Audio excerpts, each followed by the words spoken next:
Hello hello hello everyone. तो आज यार हम लोग जिस कंटेंट पे बात करने जा रहे हैं वो है पोएम एप्रिसिएशन ऑफ इंग्लिश। एक वन शॉट का वीडियो 30-40 मिनट मैक्सिमम लूंगा तेरे। पूरा पोएम एप्रिसिएशन इंग्लिश का करवा दूंगा, तुझे दूसरा कुछ देखने की जरूरत नहीं है। इतना तेरे को रेडी कर दूंगा कि तू कोई भी पोएम एप्रिसिएशन खुद से लिख के आ जाएगा और तेरे को 5 आउट ऑफ 5 मिल जाएंगे, अगर तू उसकी कांस्टेंट प्रैक्टिस करता है तो बिल्कुल भी टेंशन लेना नहीं है। मैंने आज एक वीडियो भी डाला है शॉर्ट का, जिसमें मैंने बहुत क्लियरली बताया कि दोस्त, प्रोसेस पे ध्यान दो, रिजल्ट पे ध्यान मत दो। ये करने से क्या होगा, वो करने से क्या होगा, इस पे ध्यान नहीं देना है।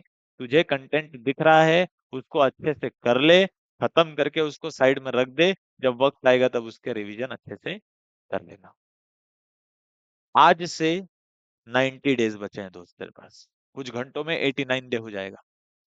हमने ये सफर शुरू किया था ठीक 10 दिन पहले। और सोच तू, 10 दिन में बहुत सारे बच्चों ने अपना रोड मैप तैयार कर लिया है। बहुत सारे बच्चों ने एक लाइन पकड़ ली है, जिस लाइन पे, जिस रूट पे उनको चलना है अपने टारगेट की तरफ। तो अगर तू उनमें से है जिसने रोड मैप अभी तक तैयार नहीं किया है, अगर तू उनमें से है जो अभी तक ये सोच रहा है कि यार इसके बाद कर लूंगा, उसके बाद कर लूंगा, सर सबमिशन है, प्रैक्टिकल है, ये है वो है, भाई तू बहुत एक्सक्यूजेस दे चुका है। अगर अभी भी तू नहीं संभलता है तो वर्क तेरे पे पाइलअप हो जाएगा, और फिर इतना ज्यादा पाइलअप हो जाएगा कि तेरे को वापस से करने का मन नहीं करेगा। तो थोड़ा सा खुद को पुश कर, थोड़ा सा खुद को समझा। आज आधा घंटा 1 घंटा बैठने की कोशिश कर, धीरे धीरे कंटेंट को खत्म कर, ताकि तू भी बाकियों की तरह पाथ पर आ सके, तू भी बाकियों की तरह चीजों को समझ सके। मैं तेरे साथ हूँ। वो हर एक कंटेंट जो बोर्ड्स के लिए जरूरी होगा, वो हर एक चीज जो बोर्ड्स के लिए इंपॉर्टेंट होगी, मैं वो तुझ तक कॉन्स्टेंटली पहुंचाता रहूंगा। जैसे आज पोएम एप्रिसिएशन लेके आया हूँ सारे सब्जेक्ट्स का। बेटा दोस्त, बिल्कुल भी टेंशन नहीं लेना है, ठीक है? टेंशन बिल्कुल भी नहीं लेना है।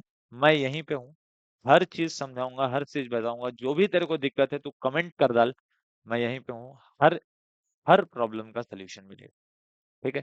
तो चलो यार, यहाँ वहाँ की बातें अपन ज्यादा करते नहीं है। तुझे मालूम है तुझे क्या करना है। बस तुझे थोड़ी सी मोटिवेशन की जरूरत है, और मैं टाइम टू टाइम आता रहूंगा, मोटिवेशन तुझे देता रहूंगा, ठीक है? तो हम लोग शुरू करते हैं यार। क्रिटिकल अप्रिसिएशन ऑफ पोएम, मतलब बेसिकली पोएम अप्रिसिएशन जो पूरे 5 मार्क तेरे को रिवॉर्ड कर सकता है। और ये 5 मार्क लेना भाई बहुत इजी चीज है, बहुत इजी, ठीक है? आधा घंटा बस मेरे साथ बना रहे, तेरे को मजा आ जाएगा पोएम अप्रिसिएशन में, ठीक है? सबसे पहले यार, जिस जिस चीज के लिए तू इतनी जद्दोजहद कर रहा है, मार्क्स। तो सर हम लोग कौन से सेक्शन को किस बेसिस पे मार्क्स रिवॉर्ड करते हैं, जरा सा मुझे ये समझाइए। तो दोस्त देखो यार, बहुत सिंपल सी बात है कि हम लोग टाइटल को दे देते हैं यार हाफ मार्क्स। आपके टाइटल नोटिस करने को हाफ मार्क्स हो जाता है। और हाँ, याद रहे, पूरा पोएम अप्रिसिएशन पैराग्राफ फॉर्मेट में लिखना है। पैराग्राफ फॉर्मेट में लिखने का मतलब है कि तेरी ग्रामर भी उतनी ही सही होनी चाहिए। क्योंकि कोई भी टीचर तुझे 5 में से 5 देने के पहले तेरा ग्रामर चेक करेगा। 4.5 तक तो कोई भी टीचर दे देगा, अगर तूने प्रिम एंड प्रॉपर लिखा है तो। बट अगर तुझे 5 में से 5 चाहिए, तो वो हाई एम रख रहा है, जो तुझे रखना भी चाहिए, तो तेरा ग्रामर भी सही होना चाहिए। तो मैं आज तेरे को पूरा समझा दूंगा, मगर तू अपने ग्रामर के हिसाब से, रेफरेंस बुक से, जो भी स्कूल ने दिया है उस हिसाब से चीजों को याद कर लेना। तेरे को याद करने में आसानी होगी आज का एक्सप्लेनेशन सुनने के बाद, ठीक है? तो यार, टाइटल को होते हैं टोटल हाफ मार्क्स, तेरे पोएट का नाम लिखने को होते हैं टोटल हाफ मार्क्स। तो सर बहुत सिंपल सी बात है कि टाइटल और पोएट तो दिया होगा पोएम में, तेरे पेपर में टाइटल और पोएट दिया होगा, बस उनका नाम पैराग्राफ के फॉर्मेट में लिखने को तुझे 1 मार्क मिल जाएगा। भाई बहुत इजी है, पोएम अप्रिसिएशन जितना इजी कोई भी कंसेप्ट नहीं। बस हम लोग उसको थोड़ा डिफिकल्ट बना देते हैं सोच सोच के, या यहाँ वहां पे गलत रेफरेंसेस लेकर के। बहुत इजी है, देख। उसके बाद राइम स्कीम।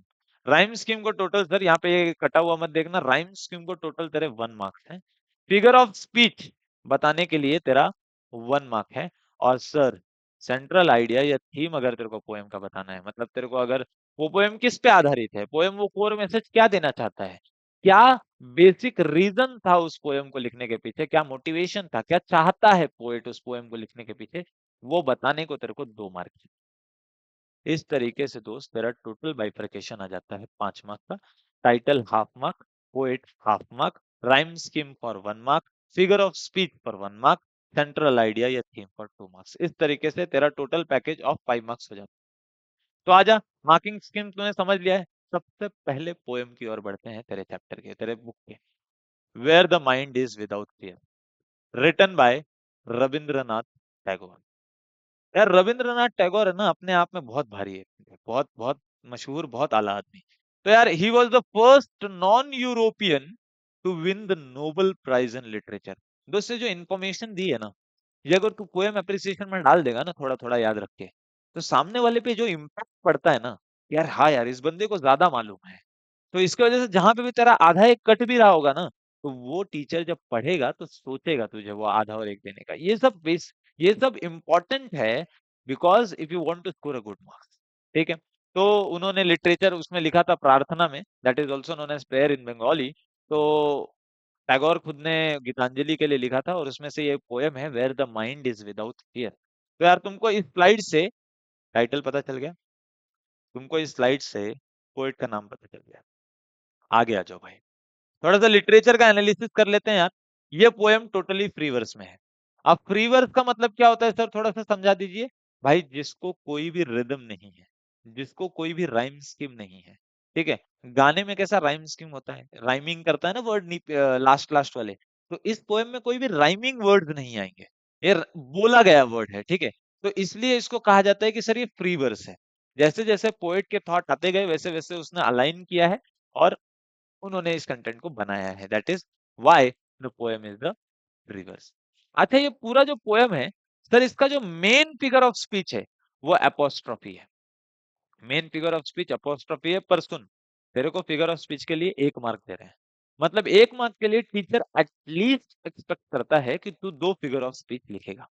ठीक है। तो फिगर ऑफ स्पीच अपोस्ट्रोफी के साथ साथ इसमें अलिटरेशन भी है, इसमें पर्सोनिफिकेशन भी है, इसमें मेटाफर भी है, और इसमें रेपिटेशन भी है। तो आपको इन चारों में से मिनिमम 2, मैक्सिमम सारे लिख दे। मैं तो हमेशा कहता हूं कि सारे लिख के आओ, मार्क्स टीचर को काटने का मौका ही मत दो। ठीक है। तो आपको ये भी याद रहना चाहिए कि यार इसका जो स्टाइल है या फिर इसका जो राइम स्कीम है वो टोटली बेटा फ्री वर्स में लिखा गया है, और इसका जो फिगर ऑफ स्पीच है वो अपोस्ट्रोफी में लिखा गया है। और उसी के साथ साथ सर इसमें अलिटरेशन भी आता है, पर्सोनिफिकेशन भी आता है, मेटाफर भी आता है, रेपिटेशन भी आता है। ठीक है। बहुत सिंपल बात है, बहुत इजी बात है, चल समझते रहे। अब देख सेंट्रल आइडिया में पोएट क्या बताना चाहता है। तो यार core of the poem is a plea for nation defined by true freedom, not just political independence but an intellectual and social awakening. मतलब बेसिकली यहाँ पे जो पोएट है वो चाहता है कि मेरा जो नेशन हो, मेरी जो कंट्री हो, वो हर एस्पेक्ट से फ्री हो। ठीक है। मतलब उसको ओवरऑल फ्रीडम चाहिए, उसको सिर्फ पर्टिकुलर फ्रीडम नहीं चाहिए, उसको कोई पॉलिटिकल इंडिपेंडेंस नहीं चाहिए, उसको सिर्फ डेमोक्रेसी नहीं चाहिए, उसको इंटेलेक्चुअल और सोशल अवेकनिंग भी चाहिए। उसे चाहिए कि नॉलेज सब जगह पे फ्री हो, एक्सेसिबल हो, चाहे वो गरीब हो या अमीर हो। उसे चाहिए कि people are not divided by narrow prejudices. मतलब छोटे छोटे जो डोमेस्टिक वॉल है ना, कि रिलीजन के बेसिस पे, कास्ट के बेसिस पे, रीजन के बेसिस पे, लैंग्वेज के बेसिस पे। रविंद्रनाथ टैगोर जी ये चाहते थे कि हमारा नेशन या हमारी कंट्री इस तरीके से डिवाइडेड ना हो। वो ये भी चाहते थे कि हर जगह पे रीजन हो और ट्रूथ गाइड हो हर एक्शंस में।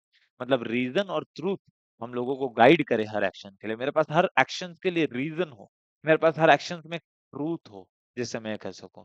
और mind are led forward into ever widening thought and action. मतलब मेरा माइंड, हमारा माइंड इस तरीके से काम करे कि हम लोग हमेशा तरक्की की राह पे चले।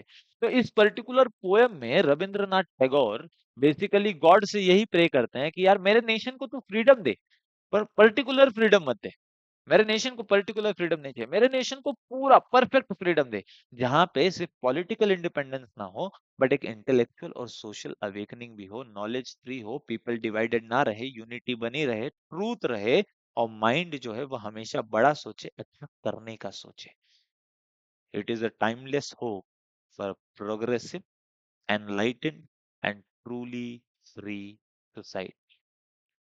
तो बेसिकली इसका सेंट्रल आइडिया यही है कि मेरी जो कंट्री है, मेरा जो नेशन है, मेरी जो सोसाइटी है, मतलब मेरे आसपास के जो लोग हैं, वो इस तरीके से रहें कि मुझे वो फ्रीडम हर एस्पेक्ट से महसूस होना चाहिए. This was the central idea given by Rabindranath Tagore in this particular poem, which is titled as Where the Mind is Without Fear. मतलब मेरे अंदर किसी भी चीज का डर नहीं होना चाहिए.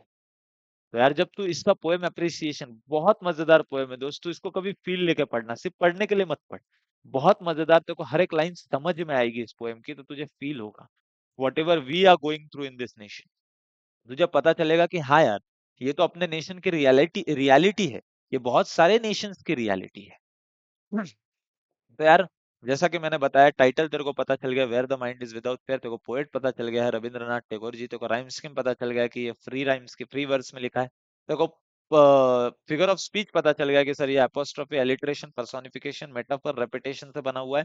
तेरे को ये भी पता चल गया कि ये पूरी तरीके से पोएम इस चीज के लिए डिफाइंड है कि हम लोग हर तरीके से फ्री हो जाए, ताकि प्रोग्रेसिव, एनलाइटन और ट्रूली फ्री सोसाइटी बन सके, जहां पे major points knowledge free, people not divided, reason और ट्रूथ से गाइडेड, और माइंड जो है वो फॉरवर्ड, आगे की तरफ सोचने का काम करे. तो यार देख, इतने सिंपल भाषा में इतने इजी तरीके से पोएम अप्रिसिएशन हो गया. अगर ये पोएम आ जाता है, तेरा 5 मार्क इजीली फिक्स हो जाएगा. बस लिखने की प्रैक्टिस कर ले, ठीक है. कुछ भी हार्ड नहीं है दोस्त, सब इजी है. बस तेरे अंदर जो वो डर है ना, कि मेरे से होगा क्या, मैं करूँ क्या, नहीं हुआ तो, नहीं समझा तो, मूड नहीं है,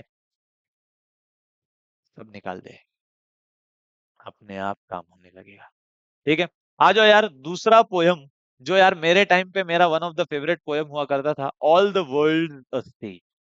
तो यार इसके जो राइटर हैं वो हैं विलियम शेक्सपियर. तो यार ये मोनोलॉग की तरह है. मोनोलॉग मतलब एक पर्सन जो है वो एनैक्ट करते रहता है चीजों को, ठीक है. उसमें ज्यादा मैं डिटेल में जाऊंगा नहीं, ठीक है. और बेसिकली इसके अंदर भी जो मेजर फिगर ऑफ स्पीच है दोस्त, वो है मेटाफर. ठीक है. ये क्या है, मेटाफर है. और ये भी जो पोयम है वो पूरी तरीके से फ्री वर्स में लिखा गया है. तो यार देख, तेरे को इसी स्लाइड पे मैंने 4 इंफॉर्मेशन दे दी. पहला इंफॉर्मेशन आधे मार्क के लिए, title all the world's stage. दूसरा इंफॉर्मेशन विलियम शेक्सपियर का नाम, जो कि इस पोयम के राइटर हैं.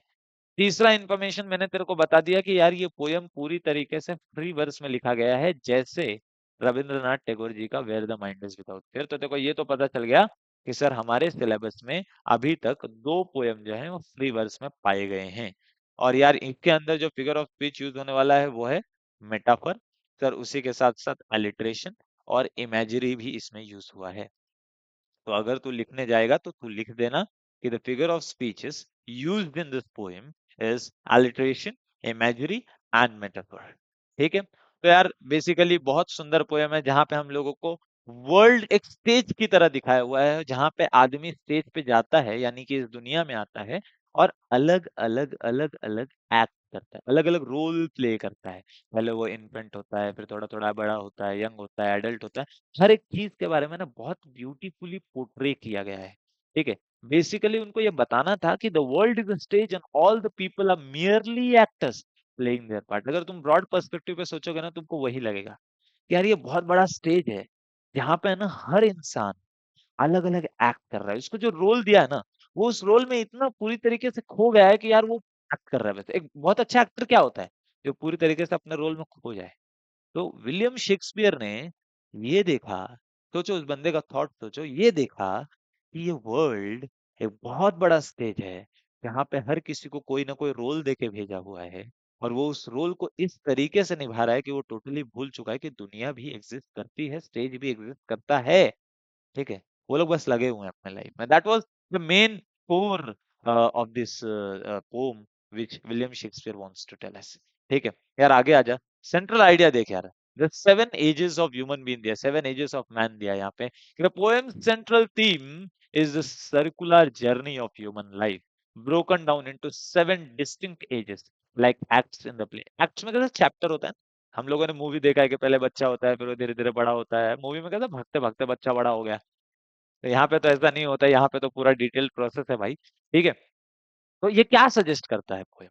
पोएम सजेस्ट करता है कि life is a transient and follows a predictable pattern, from complete dependence in infancy to a similar stage of helplessness in the old age. तो समझ रहा है, पूरा साइकिल समझ रहा है कि जब एक बच्चा बहुत छोटा होता है तो पूरी तरीके से डिपेंडेंट होता है किसी पे, और जब वही बच्चा धीरे धीरे बड़ा होकर बूढ़ा हो जाता है तो वापस से उसकी वही स्टेज आ जाती है कि वो बहुत सी चीजों के लिए किसी और पर डिपेंडेंट हो जाता है।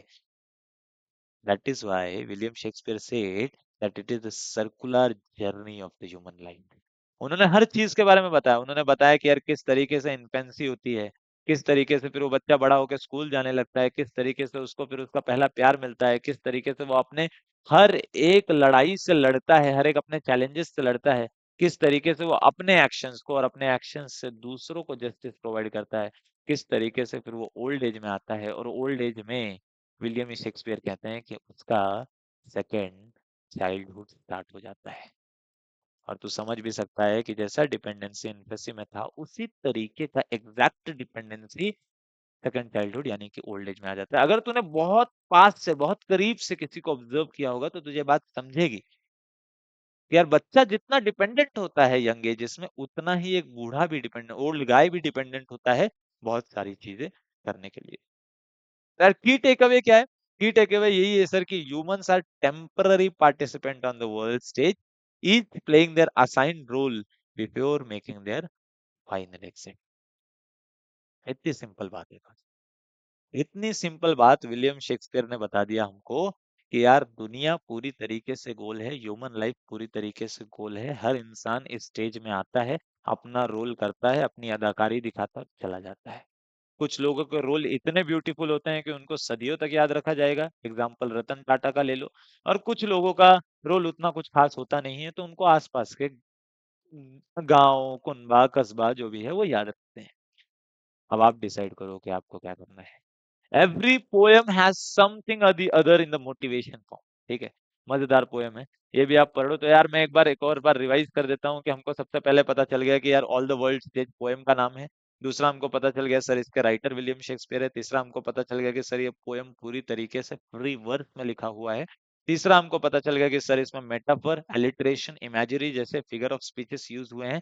चौथा हमको पता चल गया सर कि ये जो पोएम है इसका सेंट्रल थीम है हमको जर्नी ऑफ ह्यूमन लाइफ बताना। हमको ये बताना है कि कैसे पूरा जो जर्नी है वो इन्फेसी से शुरू होता है और वापस से सेकंड चाइल्डहुड यानी कि ओल्ड एज में जाके रुक जाता है। हमको ये भी बताता है कि हर एक बंदा यहाँ पर टेम्पररी पार्टिसिपेंट है इस वर्ल्ड के स्टेज पर, जो अपना रोल प्ले करता है और एग्जिट लेकर के चला जाता है। This was all about the second poem. Coming on the third poem, यार बहुत ही ब्यूटीफुल पोएम है जिसका नाम है एनिमल्स। तो यार एनिमल्स का जो राइटर है एनिमल्स के, he is known as Walt Whitman. Walt Whitman is the father of rivers. अब देख देखो दो चीजों के बारे में इन्होंने बहुत क्लियरली बताया। जब हम लोगों ने पहला देखा तो इसमें इन्होंने लिखा था कि he was the first non European to win the Nobel prize in the literature. तो यार ये इंफॉर्मेशन अगर तू लिख देता है, एग्जामिनर जो भी तेरा चेक करने वाला है वो इम्प्रेस हो जाएगा दोस्त। ठीक है, उसके बाद आगे जब तू जाएगा विलियम शेक्सपियर के बारे में, तो शेक्सपियर को ग्रेटेस्ट राइटर कहा जाता है इंग्लिश लैंग्वेज का, क्योंकि इसके poem one of the most quoted pieces हैं। भाई अगर तुमको लिटरली बताऊं ना, विलियम शेक्सपियर जैसा राइटर इंग्लिश लिटरेचर को न कभी मिला था और न कभी मिला है और न कभी मिलेगा। वो बंदा अकेला ही है अपने अपने इसमें, अपने लीग में। फिनोमिनल राइटर है। ठीक है, तो यार इनके बारे में भी आप बहुत अच्छा लिख सकते हो कि he is one of the greatest writer in the English language. और तीसरा जो बंदा है यार Walt Whitman, he is known as the father of the free verse. मतलब तू सोच के बंदे ने क्या फ्री वर्स लिखा होगा। ठीक है, so people use to learn from him, many writers use to refer his free verse to write their own free verse. इतना ताकतवर आदमी था ये।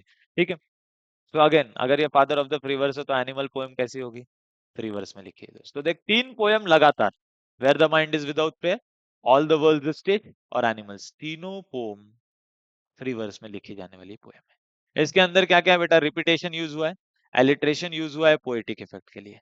तो रिपीटेशन और एलिट्रेशन ये आपके दो फिगर्स ऑफ स्पीच हैं जो हमने इस पर्टिकुलर एनिमल के पोएम में यूज किया है। सर इसी स्लाइड पे एनिमल खत्म कर दो, कर देते हैं भाई। Major topic of the poem is to contrast between humans and animals.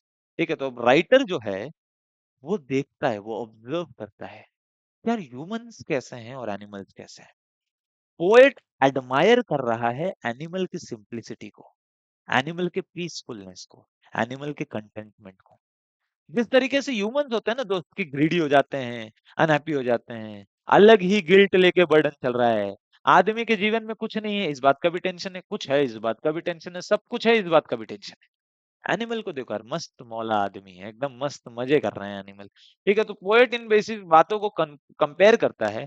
Poet consider करता है कि जो ह्यूमंस हैं, they have lost their virtues throughout the time, and that is why he seeks comfort in the companionship of animals. तो यार बहुत deep बात है बेसिकली एनिमल के पोएम में भी, कि पोएट कहता है कि यार अब ह्यूमंस में वो बात नहीं रही, अब ह्यूमन से कंपेनियन कर सकें ऐसी कोई चीज नजर नहीं आती है बेसिकली पोएट को। उसे लगता है कि सब लोग जाली हो गए, सब लोग खोखले हो गए, सब लोग फेक है। ठीक है, तो मतलब पोएट ये कंसिडर कर रहा है कि humans have just lost all their virtues, और इसलिए उसको लगता है कि यार बेस्ट है कि मैं एनिमल के कंपेनियन में रहूं, मैं उनके साथ रहूं, बिकॉज वो मुझे सिंप्लिसिटी सिखाते हैं, वो मुझे पीसफुलनेस सिखाते हैं, वो मुझे कंटेंटमेंट सिखाते हैं, वो मुझे हैप्पी रहना सिखाते हैं। ठीक है, तो ये सारी चीजें उनके पास में जब रहता हूँ तो मुझे किसी भी चीज का बर्डन नहीं रहता है। बात समझ में आ रही है? तो ये था तेरा पूरा एनिमल का पोम। अब देख यार, इतनी सिंपल सिंपल एक्सप्लेनेशन तेरे को दे रहा हूँ कि तेरे को इजीली समझ में आ जाएगा कि लिखना क्या है। तो यार वापस से एक बार रिवाइज कर जाते हैं, कि कर लेते हैं कि एनिमल के पोएम में क्या लिखना है यार। सबसे पहले title of the poem, animal. दूसरा, Walt Whitman, father of the free verse, ये इसके राइटर थे। तीसरा, आप लिखो कि सर इसमें रेपिटेशन, एलिट्रेशन जैसे फिगर ऑफ स्पीच यूज किए हैं, अगर आपको याद है तो कुछ एग्जांपल्स भी छाप दो बेटा, तो इम्पैक्ट ज्यादा अच्छा पड़ेगा। और चौथा, आपको लिखना है सेंट्रल आइडिया के बारे में, और पोएम ऑब्वियसली फ्री वर्स है हाँ, ठीक है, क्योंकि father of the free verse है तो फ्री वर्स ही होगा। और सेंट्रल आइडिया यही है कि यार पोएट जो है वो ह्यूमंस को और एनिमल्स को कंपेयर कर रहा है। उसे ये पता चल रहा है कि ह्यूमंस के अंदर जो वर्च्यूज थे, जो भी एथिक्स थे, वो ह्यूमंस धीरे धीरे भूल चुके हैं। अब ह्यूमंस के साथ रहने लायक कुछ भी नहीं रहा, बिकॉज उनके पास जाने से अनहैप्पी, ग्रीडी, बर्डन्ड फील होता है। वो बोलते हैं कि मुझे एनिमल जो है वो सिंप्लिसिटी सिखाते हैं, पीसफुलनेस कैसे होता है सिखाते हैं, कंटेंटमेंट सिखाते हैं। उसी के साथ साथ मुझे उनका कंपेनियनशिप बहुत ज्यादा अच्छा लगता है। ऐसा हमको राइटर बोल रहा है। तो यार यही इसका सेंट्रल आइडिया होगा, आप अपनी भाषा में इसको बहुत अच्छे तरीके से सजा के लिख लें। Coming on the next poem, the पुली।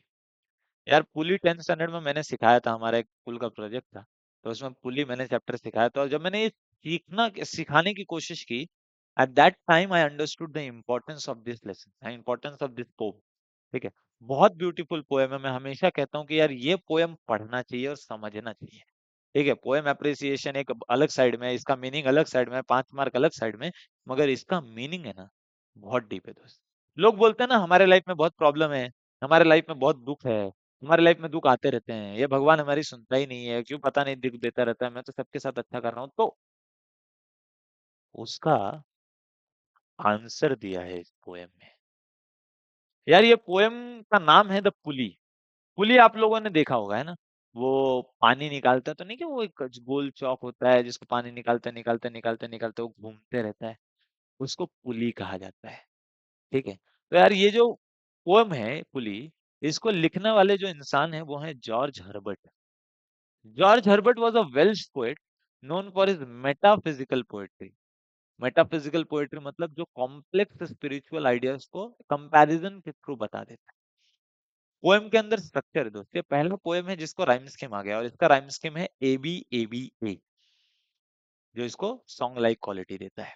ठीक है, पोएम के अंदर, पोएम बहुत रिच है भाई डिवाइसेस में। पोएम के अंदर तेरे को मेटाफर देखने मिलेगा, तेरे को एलिट्रेशन देखने मिलेगा, तेरे को पन देखने मिलेगा, तेरे को पर्सोनिफिकेशन देखने मिलेगा। ये सारी चीजें यहाँ पर यूज की गई हैं। ठीक है, तो तेरे को यहाँ से फिगर ऑफ स्पीच के बारे में भी पता चल गया। मैंने 4 चीज तेरे को बता दिया। सबसे पहले मैंने तेरे को बताया टाइटल क्या होता है, दूसरा मैंने तेरे को बता दिया पोएट का नाम, तीसरा मैंने तेरे को बता दिया राइम स्कीम, चौथा मैंने तेरे को बता दिया फिगर ऑफ स्पीच। आगे बढ़ते हैं सेंट्रल आइडिया की तरफ। The central idea is a fascinating theological argument. Herbert imagines God bestowing all worldly riches upon humanity from a glass of a blessing। तो क्या बोलता है कि ग्लास ऑफ द ब्लेसिंग है जिसको भगवान ने सबको दिया है। ग्लास ऑफ द ब्लेसिंग से वो ब्यूटी, विजडम, प्लेजर, मतलब जितनी भी चीजें ना वो सब प्रोवाइड करते रहता है, धीरे धीरे धीरे धीरे धीरे धीरे। सब कुछ दे दिया है भगवान ने इंसान को, सब कुछ देखेगा ना तो सब सब कुछ मिलता है हर इंसान को, कुछ ना कुछ कम है पर मिलता है सब कुछ। ऑन द टाइम ओकेजनली सब मिलता है। एक चीज जो नहीं मिलती है वो है रेस्ट। तो देख किसी भी इंसान को मरने तक आराम नहीं मिलता। रेस्ट मतलब सुकून की बात हो रही है यहाँ पे, एक संतुष्टि होता है ना एक, कि हाँ ठीक है मेरे लिए काफी है। तो देख हर इंसान है ना, जैसे पैदल चलने वाला इंसान है, साइकिल लेने की कोशिश करता है, साइकिल ले लिया तो फिर टू व्हीलर, टू व्हीलर से फिर फोर व्हीलर, फोर व्हीलर से फिर और महंगी फोर व्हीलर। इस तरीके से इंसान अपना लेवल बढ़ाते जाता है। मतलब तू देखेगा ना तो कहीं पे भी किसी के पास पूरे तरीके से सेटिस्फेक्शन नहीं है। Everyone is running striving to achieve more, achieve something extra. तो यार ये कहा गया है इस पोएम में कि भगवान है ना, जो गॉड है, उसने जब हमको बनाया तो उसने ग्लास ऑफ ब्लेसिंग से हम लोगों को ब्यूटी दे दिया, विजडम दे दिया, किसी को प्लेजर दे दिया, सब दे दिया। एक चीज उसने इंसान से छीन ली, वो बोला कि मैं तेरे को रेस्ट नहीं दूंगा। सर ऐसा क्यों? भाई उसने बोला तू, तेरे को मैं रेस्ट नहीं दूंगा तो तू कभी ना कभी रेस्टलेस हो जाएगा, कभी ना कभी तेरे को एंग्जाइटी आएगी, और फिर तू भगवान को याद करेगा कि अरे बचा लो। ठीक है, मतलब he has created the rest as a pulley, कि वो रेस्टलेसनेस की मदद से तेरे को कभी भी खींच सकता है, रेस्टलेसनेस की पुली से तेरे को ऊपर खींच सकता है अपनी तरफ। बेसिकली ये इसके लिए भी इंपॉर्टेंट है ताकि तुझे ये सब चीजें जो फ्री में मिली है उसकी तुझे वैल्यू रहे। इसलिए देख लास्ट पैराग्राफ बहुत इंपॉर्टेंट है इसका, कि this creates constant feeling of restlessness और anxiety. This feeling acts like a pulley, just as the pulley helps lift something up, human weariness मतलब उसकी परेशानी, ह्यूमन का restlessness eventually pulls humanity back towards the God, their origin, preventing them from only loving worldly gift and forgetting the giver. मतलब basically ये poem हमको ये बताना चाहता है कि भगवान ने हमको सब दिया है मगर रेस्ट नहीं दिया है, क्योंकि वो चाहता है कि कभी ना कभी तुम रेस्टलेस हो जाओ और तुम उसको भी याद करो जिसने तुम्हें ये पूरी दुनिया दी है, जिसने तुम्हें ये पूरी दुनिया दिखाई है। बहुत ब्यूटीफुल पोएम है, बहुत मीनिंगफुल पोएम है। मैं एक और बार इसको रिवाइज करते चलता हूँ कि यार पोएम का नाम पुली है। ठीक है, यहीं पे इसी इसी वन शॉट में बेटा याद कर ले तो सारे पोएम अप्रिसिएशन, तेरे को मजा आ जाएगा। बाद में कल क्या करियो, एक बार बैठ के सारा पोएम अप्रिसिएशन एक और बार रिवाइज कर लेना, अगर तेरे पास कोई रेफरेंस बुक है तो उससे लर्न करने की कोशिश करना। 3-4 दिन या फिर एक हफ्ते में एक बार दो बार पोएम अप्रिसिएशन कर ले, 3-4 हफ्ते करेगा फिर से पोएम अप्रिसिएशन करने की जरूरत नहीं, डॉट टू डॉट लिख के आएगा तो 5 मार्क मिलेगा, ये मेरी गारंटी है। ठीक है, तो यार पोएम का नाम है पुली, इसका राइटर जॉर्ज हर्बर्ट है। इसका फिगर ऑफ स्पीच मेटाफर है, इसके अंदर राइम स्कीम ए है। फिगर ऑफ स्पीच मेटाफर है सर, एलिट्रेशन है, पन है और पर्सोनिफिकेशन है। और हमारा सेंट्रल आइडिया इस पोएम का ये है कि भगवान ने हमको ग्लास ऑफ ब्लेसिंग की मदद से सब कुछ दिया है। एक चीज उसने हमसे छीन ली, वो है रेस्ट। उसने हमको रेस्ट नहीं दिया ताकि हम लोग कभी कभी रेस्टलेस हो जाएं, कभी कभी हमारे अंदर कोई परेशानी वेरीनेस आ जाए और हम लोग वापस से उसकी तरफ खींचे चले जाएं by using the pulley of restlessness और वेरीनेस, ताकि हम लोग सिर्फ वर्ल्डली गिफ्ट को ही ना याद रखें, उसको भी याद रखें जिसने हमें बनाया है, जिसने हमें ये सब चीजें दी है बेटा। तो ये हो गया हमारा अगला पोयम। आजा भाई, poem number 5, night of the scorpion. ठीक है, तो यार ये एक नरेटिव है रूरल इंसिडेंट का। इसमें जो राइटर हैं इनका नाम है निसिम एजकेल। ठीक है, प्रोनाउंसिएशन थोड़ा बहुत यहाँ वहाँ हो सकता है मगर अपने को लिखना है तो उस पर ज्यादा फोकस करो कि night of the scorpion is written by the poem, written by the poet Nissim Ezekiel, who was a pioneer of modern Indian English writing. भाई देख हर पोएट के बारे में कुछ ना कुछ बताऊंगा, बताने के पीछे का मेन रीजन यही है कि तू अगर ये एक्स्ट्रा इन्फॉर्मेशन लिख के आएगा तो एग्जामिनर खुश हो जाएगा, भाई इसको एक्स्ट्रा इन्फॉर्मेशन मालूम है। जैसे देख यहाँ पे मेटाफिजिकल पोएट्री लिखने के लिए जाना जाता था, ही always had compared complex spiritual ideas through clever comparison, जिसकी वजह से चीजें आसान होती थी समझने में। हर एक के बारे में कुछ ना कुछ लिख के आ जाना तेरे को याद आ गया तो ठीक है। तो इस पोएम में बेसिकली जो पोएट हैं वो बता रहे हैं कि किस तरीके से उनके मदर को एक स्कॉर्पियन ने स्टंग कर लिया था। ये भी एक फ्री वर्स का पोएम है, स्टोरी की तरफ फ्लो करता है, यानी कि मेमोरी रिकाउंट कर रहा है। मेमोरीज याद आ रही है पोएट को कि यार किस तरीके से मम्मी को स्टिंग काटा था, किस तरीके से सब लोग आ गए थे मदद करने के लिए, किस तरीके से मम्मी ने क्या क्या किया, एवरीथिंग। ठीक है, पोएट के अंदर पोएम के अंदर कुछ ओनोमेटोपिया है। ठीक है, बजिंग, ग्रोनिंग, इस तरीके से। पोएम के अंदर सिमिली है यार, मेटाफर है, पर्सोनिफिकेशन है, ये सारी चीजें इस पोएम के अंदर। ठीक है, तो तेरे को इधर से भी, इस साइड से भी चार चीजें पता चलती हैं। पहला चीज तेरे को पता चलता है कि सर, पोएम का जो टाइटल है वो नाइट ऑफ द स्कॉर्पियन है। पोएम के सर जो पोएट हैं वो निसिम एज़ेकिएल हैं, और ये पोएम जो है वो फ्री वर्स में लिखा गया है। चौथी चीज तुझे पता चलती है कि sir, simile, metaphor, personification, onomatopoeia, ये सारे फिगर ऑफ स्पीच सर इस पोएम में यूज किए गए हैं। सर, इसका सेंट्रल आइडिया बताओ। सर, सेंट्रल आइडिया बहुत इजी है इसका, कि poem is the first person account of how a son watches helplessly as his mother suffers from a scorpion sting. The villagers' blessing and curses, a holy man's chant, and the rational husband's experiment cannot bring relief to the poet's mother. It shows how the behavior of the villagers is characterized by their illiteracy and lack of medical facilities, which thereby result in the blind belief and superstition. पर ये poem जो है ना, ये poem दो aspect में central idea देता है। पहले एस्पेक्ट में तो ये सारी चीजें बताता है कि किस तरीके से अलग अलग चीजें हो रही हैं, विलेजर्स किस तरीके से ब्लेसिंग कर्सेस दे रहे हैं, होली मैन किस तरीके से चैंट कर रहा है, उसके बाद विलेजर्स का बिहेवियर क्या है, कितनी इलिटरेसी है जिसके वजह से इतना बड़ा प्रॉब्लम होने के बावजूद भी कोई भी हेल्प आउट नहीं कर पा रहा है। ठीक है, और सब लोग ब्लाइंड बिलीफ और सुपरस्टिशन में बहे हुए हैं। तो ये भी दिखाना चाहता है कि कितना पेन होता है जब एक कोई ब्लाइंड बिलीफ या सुपरस्टिशन के थ्रू सारी चीजें चल रही होती हैं। ये भी दिखाना चाहता है कि किस तरीके से बहुत सारे सिचुएशंस में मदर फेस कर रही होती है, but son can only look helplessly.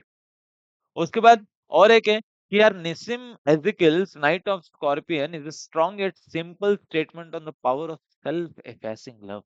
यार, मुझे जो सेंट्रल आइडिया बहुत पसंद आता है इस पोएम का, कि इस पोएम के अंदर एक मदर का सेल्फलेसनेस दिखाया हुआ है।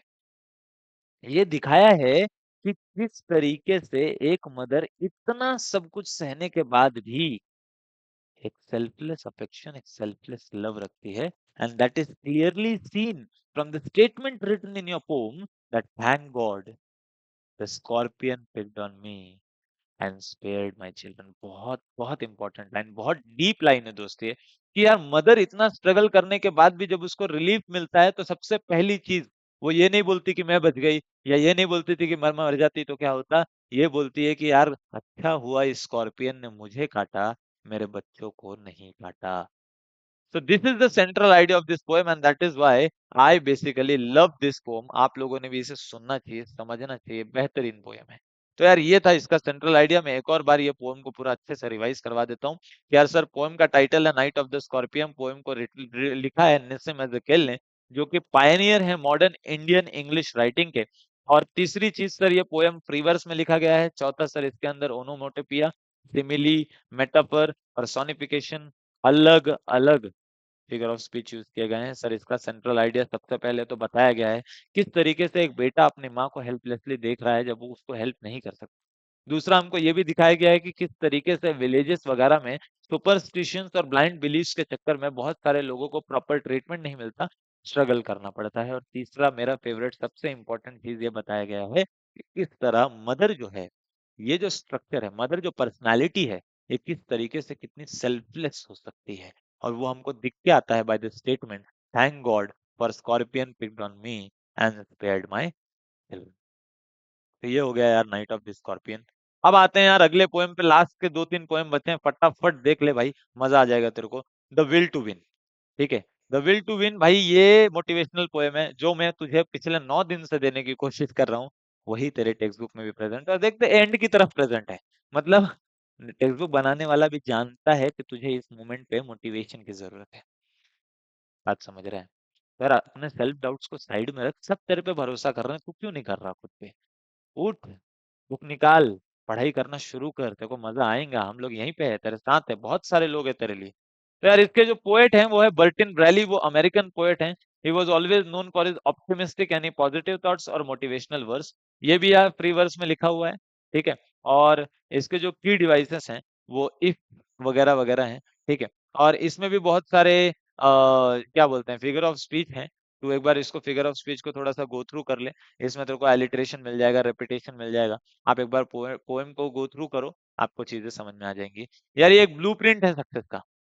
इसका सेंट्रल आइडिया है कि सर ये poem is a direct and forceful motivational speech, लाड़ी गोड़ी नहीं, जैसा मैं हूं ना स्ट्रेट फॉरवर्ड कि भाई हाँ, करेगा तो ही मिलेगा, नहीं करेगा नहीं मिलेगा। हम लोग वो वाले लोग नहीं है कि यार 90 दिन में 90% नहीं आते भाई। वो किसको आते हैं 90 दिन में 90%? तू अगर आज से जी तोड़ मेहनत करेगा तो मैं एक बार को मान सकता हूँ।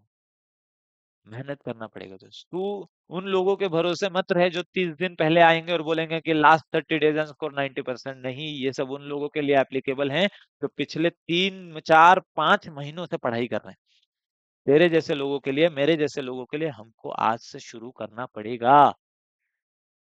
इसी तरीके का मोटिवेशन, स्ट्रेट फॉरवर्ड मोटिवेशन, आपको द विल टू विन इस चैप्टर में मिलता है। इसका सेंट्रल आइडिया ये है कि यार success is not a matter of the chance. तुझे चांस मिलेगा नहीं मिलेगा उस पर सक्सेस नहीं होता, but it is the direct result of indomitable will to win. अगर तेरे अंदर ये विल है कि मुझे जीतना है, मुझे करना है, मुझे करके दिखाना है, टू प्रूव माई सेल्फ, तो तू ऑटोमेटिकली अपने आप को मोटिवेट करके उस सक्सेस की तरफ भागेगा। जैसे मैं हमेशा कहता हूँ यार कि मैं जब भी सो रहा हूँ, उठ रहा हूँ, जब भी कंटेंट बना रहा हूँ, मेरे दिमाग में एक ही चीज चलती है कि मुझे तुम्हारे लिए कुछ करना है। I have to give you the best. मुझे तेरी लाइफ इजी बनानी है। उस मोटिवेशन के चक्कर में मैं ये सब कर देता हूँ। वरना मैंने तेरे को बहुत पहले बता के रखा है कि मुझे भी सोशल एंग्जाइटी है दोस्त, मैं नहीं आ सकता स्क्रीन पे इतने इजीली। मैंने बहुत सालों से सोचा कि यार मैं जाऊंगा जाऊंगा जाऊंगा, कभी नहीं गया। दिस ईयर आई थॉट कि नहीं यार, बच्चों के लिए करते हैं, ट्राई देते हैं। तो देख यार, इसी तरीके से यहाँ पे भी है द विल टू विन। अगर तेरे अंदर वो जिगरा है, जज्बा है जीतने का, तो ही तुझे रिजल्ट मिलेगा, नहीं तो तुझे रिजल्ट, तुझे सक्सेस नहीं मिलेगा। सिंपल बात है। ठीक है। Braille argues that one must possess the relentless determination, ability to endure hardship, and unwavering focus on the goal to achieve success। Board के लिए बहुत इंपॉर्टेंट है दोस्त तीनों चीजें। तेरा डिटर्मिनेशन स्ट्रांग होना चाहिए, तेरे में एबिलिटी होनी चाहिए कि सर जितना हार्ड वर्क लगेगा ना, आप बताओ हम कर रहे sir, we will surely achieve with you sir. या आना चाहिए भाई, ये कमेंट सेक्शन में आना चाहिए कि sir we are here, we are doing, we will achieve. साथ में मैं समझेगा तूने यहाँ तक वीडियो देखा है। ठीक है। और अपने को सक्सेस अचीव करना है, तभी सक्सेस अचीव करना है। गोल बना, गोल पे फोकस रहे, हार्डशिप कर, मेहनत कर, एबिलिटी दिखा के तो मेहनत कर सकता है, तेरा डिटर्मिनेशन रख। यही तो सेंट्रल आइडिया है दोस्त इस पोएम का, यही तो पोएम कहना चाह रहा है, जो तेरी जरूरत की है। ठीक है। तो ज्यादा डिटेल में नहीं जाता हूँ, समझा देता हूँ कि यार सर पोएम का जो टाइटल है वो विल टू विन है। पोएम को लिखा बर्टन रैली ने है। पोएम, वो बंदा बहुत ऑप्टिमिस्टिक और मोटिवेशनल वर्क के लिए जाने जाता है। और उसके साथ साथ सर पोएम जो है वो फ्री वर्स में है। इसके अंदर बहुत सारे अलग अलग फिगर्स ऑफ स्पीच हैं, जैसे कि एलिट्रेशन, रिपीटेशन, आप एक बार चेक कर लेना। और सर इसका जो सेंट्रल आइडिया है वो ये है कि ये मोटिवेशनल स्पीच है, मोटिवेशनल स्पीच की तरह काम करता है। और बर्टन रैली ये चाहते हैं, ये बताते हैं कि अगर तेरे अंदर विल टू विन रहेगा, अगर तू डिटर्मिनेशन पोजेस करेगा, अगर तेरे पास हार्डशिप करने की एबिलिटी है, अगर तेरे पास गोल पे फोकस्ड रहने की क्षमता है, एबिलिटी है, तो तू ही सक्सेस अचीव कर सकता है। और सिर्फ तू ही सक्सेस अचीव कर सकता है अगर तेरे अंदर ये सब चीजें हैं। बर्टन रैली, बहुत सिंपल बात, मजा आ गया। आगे चलते हैं भाई। A thing of beauty is a joy for ever. बहुत बढ़िया, बहुत ब्यूटीफुल पोएम है, जिसमें बर्टन ब्रैली हम लोगों को अलग अलग चीजें जो हैं वो बता रहे हैं। Burton Braille, sorry Burton Braille ने, माय मिस्टेक, कि a thing of beauty is a joy for ever ये लिखा है जॉन कीट्स ने। ठीक है। जॉन कीट्स जो थे वो leading figure of romantic movement है। उन्होंने बहुत बड़े बड़े पोएम लिखे हैं, और जनरली उन्होंने बहुत सारे रोमांटिक प्लेस भी लिखे हैं। ठीक है। मजेदार आदमी था, अच्छा आदमी था। ठीक है। और a thing of beauty is a joy for ever उन्होंने लिखा हुआ है। और ये बहुत सिंपल राइम स्कीम फॉलो करते हैं यार, AABBCC राइम स्कीम फॉलो करते हैं, जिसकी वजह से वो राइमिंग कपलेट्स, वो म्यूजिक वाला जो म्यूजिकल फ्लो होता है ना, वो आता है। ठीक है। इसके अंदर एंटीथेसिस यूज किया गया है दोस्त। एंटीथेसिस मतलब क्या, कि ऑपोजिट मीनिंग वाले शब्द, एक ही चीज, एक ही लाइन, एक ही रेफरेंस में यूज कर दिया है। और भी फिगर्स ऑफ स्पीच है इसमें, अलिट्रेशन है, देख लेना एक बारी। ठीक है। तो ये था। और उसके बाद सर कोर मैसेज क्या देना चाहता है बंदा, core message is that positive effect of beautiful thing is permanent. ठीक है। तो जितने भी ब्यूटीफुल चीजें हैं अपने आसपास, ब्यूटीफुल चीजें मतलब वो नहीं जो जहां पे तेरा ध्यान जा रहा है उसको याद नहीं करना भी, अब अपना फोकस रखना है। ठीक है। तो ब्यूटीफुल चीज मतलब ये जो लाइफ हमको मिली है, जो नेचर हमको मिला है, हर एक चीज जो ब्यूटीफुल है, जो बनाई हुई है, नेचर ने दी हुई है हमें, ठीक है, उसके अंदर है ना फॉरएवर परमानेंट वाला जॉय है। टेम्पररी वाले जॉय के पीछे मत भागो। शॉर्टकट्स टेम्परेरी जॉय है बेटा। पूरी मेहनत परमानेंट जॉय है और वो ब्यूटीफुल थिंग है। ठीक है, तो यार their loveliness increases and never fades away. Keats ने हमको ये सजेस्ट किया है कि beauty provides sanctuary for the soul, relaxation offer करता है, सेटिस्फैक्शन ऑफर करता है, हैप्पीनेस देता है डिफिकल्ट टाइम में भी। तो जॉन किट्स हमको ये बताना चाहते हैं कि ये एक एंडलेस गिफ्ट है, ये बहुत इंपॉर्टेंट गिफ्ट है जो हमको नेचर से मिला हुआ है। तो बहुत सिंपल, बहुत बढ़िया तगड़ा पोएम है, पढ़ लेना एक बारी। कि सर हम लोग इसको वापस से रिवाइज कर देते हैं। Thing of beauty is a joy forever is written by John Keats, who was a leading figure of the romantic movement. इन्होंने बहुत बड़े बड़े पार्ट लिखे हैं लॉन्गर पोएम में। और सर ये जो है वो राइम स्कीम फॉलो करता है ए बी बी सी सी वाला, जिसकी वजह से इस पोएम को म्यूजिकल फ्लो आता है। सर इसके अंदर कुछ फिगर्स ऑफ स्पीच जैसे कि एलिट्रेशन, एंटीथेसिस यूज किए गए हैं। कोई एग्जांपल याद आएगा तो एग्जांपल लिख देना। और सर इसका सेंट्रल आइडिया यही है कि हमको जो ब्यूटी की चीजें हैं, मतलब जो नेचुरल चीजें हैं, वो परमानेंट जॉय देती है। वो हमको relaxation, satisfaction, happiness difficult times में भी ऑफर करती है। और ये हमारे लिए कोई भी गिफ्ट से कम नहीं है। ठीक है, आ जाओ भैया। मेरे हिसाब से यार ये आखिरी पोएम है हमारे सिलेबस का। ठीक है, the height of the ridiculous. Height of the ridiculous मतलब मजाक की भी हद होती है, और सही में हद होती है। कि ये जो पोएम है ये लिखा था ओलिवर वेंडल होम्स सर, उन्होंने लिखा था। ओलिवर वेंडल होम्स ने। वो अमेरिकन फायरसाइड पोएट थे, famous for his comic work. ठीक है, और इस पोएम का जो राइम स्कीम है बेटा वो एबीसीबी है। ठीक है, और पोएम बहुत ही लाइट है, बहुत ही इजी टू रीड है, हैप्पी पोएम है, मजा आएगा पढ़ो। ठीक है, और इसके अंदर बहुत जगह पे एग्जैजरेशन किया हुआ है, इसलिए हाइपरबोली का बहुत इस्तेमाल किया गया है यहाँ पे। और इसमें आयरनी भी बहुत बार यूज हुई है। आयरन मतलब जो चीज है नहीं वो दिखाना। ठीक है, तो इस तरीके से यार इसके अंदर आयरनी और हाइपरबोली बहुत यूज की है, और पोएम को बहुत मजेदार बनाया गया है बेसिकली। तो यार इसका कुछ ज्यादा नहीं, it is a humorous poem, has a simple self deprecating single central idea. Poet tells a tall tale about writing a poem so hilariously funny that it has an outrageous physical effect on his servant. तो basically poem अपना poet अपना experience share कर रहा है कि किस तरीके से वो कोई पोएम लिखने बैठे थे और किस तरीके से उसका इफेक्ट सर्वेंट पे पड़ता है। ठीक है, और बाद में वो बंदा बोल के भी जाता है कि यार इतना फनी पोएम वापस से कभी ना बने मेरे से। ठीक है, तो बेसिकली पोएम बहुत मजेदार है, और उन्होंने इंग्लिश बाल भारती के आपके टेक्स्ट बुक वालों ने भी बहुत एकदम लाइट नोट पे पूरे टेक्स्ट बुक को एंड किया है। मजेदार बात है यार, सोचने वाले ने भी बहुत सोच के एक टेक्स्ट बुक बनाई हुई है। ठीक है, तो यार ये था 8 पोएम। अब 8 पोएम में से ना कुछ इंपॉर्टेंट पोएम्स है यार जो बहुत बार रिपीट हुए हैं। ठीक है, बोर्ड एग्जामिनेशन में तेरे। तो यार वो है where the mind is without fear. ठीक है, जो आपके रविंद्रनाथ टैगोर जी ने लिखा था, जो पोएम फ्री वर्स में है। और नेचुरल प्रेयर लाइक टोन है, इसका आप इफेक्ट में लिख सकते हो। और आपको सेंट्रल आइडिया इसका पता ही है कि जहाँ पे पूरा नेशन, पूरा कंट्री फ्री हो, सिर्फ डेमोक्रेटिकली पॉलिटिकली फ्री नहीं हो बल्कि हर तरीके से फ्री हो। ठीक है, जहाँ पे सब लोग डेवलपमेंट की बात करें, नॉलेज फ्री हो, कोई भी कास्टिज्म, रीजनलिज्म, रीजनिज्म कुछ भी ना हो। ठीक है, दूसरे यार पोएम की बात करते हैं हम लोग, ऑल द वर्ल्ड स्टेज, जो कि विलियम शेक्सपियर ने लिखा हुआ है। और सर ये भी पोएम एक फ्री वर्स है, और ये मोनोलॉग या स्पीच की तरह है, जहाँ पे पोएट ने हमको ये बताया कि यार पूरी दुनिया जो है वो स्टेज की तरह काम करती है, और हर आदमी को अपना अपना रोल मिला हुआ है। हर आदमी आता है, अपना रोल करता है और चला जाता है। ठीक है, उन्होंने ये भी बताया कि ये जो हमारा लाइफ होता है it is just a cycle. ठीक है, जहाँ पे हम लोग इन्फेंसी से शुरू करते हैं, जहाँ पे हम लोग पूरी तरीके से डिपेंडेंट होते हैं, और वहां पे जाके खत्म करते हैं जहाँ पे अगेन सेकंड चाइल्डहुड, वहां पे भी हम पूरी तरीके से डिपेंडेंट होते हैं। ठीक है, उसके बाद आता है पुली, जिनको हर्बर्ट ये ने लिखा है। और यार इसका जो राइम स्कीम वो ए है, म्यूजिकल सॉन्ग लाइक क्वालिटी देता है, जिसमें हमको ये बताया कि ग्लास ऑफ ब्लेसिंग के रूप में भगवान हमको सब कुछ दे देता है, मगर एक चीज वो हमसे रोक लेता है, दैट इज द रेस्ट। ताकि वो चाहता है कि तू जब भी रेस्टलेस रहे, तो जो तुझे जब भी एंजाइटी हो तो ते मेरी तरफ आए, मतलब गॉड की तरफ आए। और वो चाहता है ये करना इसीलिए कि लोग सिर्फ ये ना कहें कि यार नेचर ब्यूटीफुल है, मगर ये भी कहे कि इसको बनाने वाला भी ब्यूटीफुल है, इसको बनाने वाला भी कोई है। तो वो उनका मेन रीजन था पुली के पीछे। तो यहाँ पे यही कहा गया है कि गॉड जो है वो रेस्टलेसनेस को पुली की तरह यूज करता है ताकि वो ह्यूमैनिटी को अपनी तरफ खींच सके। उसके बाद जैसा अभी हम लोगों ने पढ़ा थिंग ऑफ ब्यूटी और जॉय फॉर एवर, जिसमें किड्स है। ठीक है, जॉन किड्स को हमको ए बीबी के फॉर्मेट में राइम स्कीम देते हैं। ठीक है, और इससे सिंपल स्वीट और मेमोरेबल रिदम बनता है, जिससे यार ये गाना बहुत मजेदार बन जाता है, पोएम बहुत मजेदार बन जाता है। हाइट ऑफ द रेडिकुलस, ठीक है, ये होम्स ने लिखा था, इसमें भी जो राइम स्कीम है वो एबीसीबी है, जो light, Jonty, suitable humour provide करता है जिससे मजा आ जाए। ठीक है, तो यार ये था आपका पूरा पोएम एप्रिसिएशन, लास्ट, अंतिम, आखिरी इंपॉर्टेंट स्लाइड आप सभी के लिए। Thank you.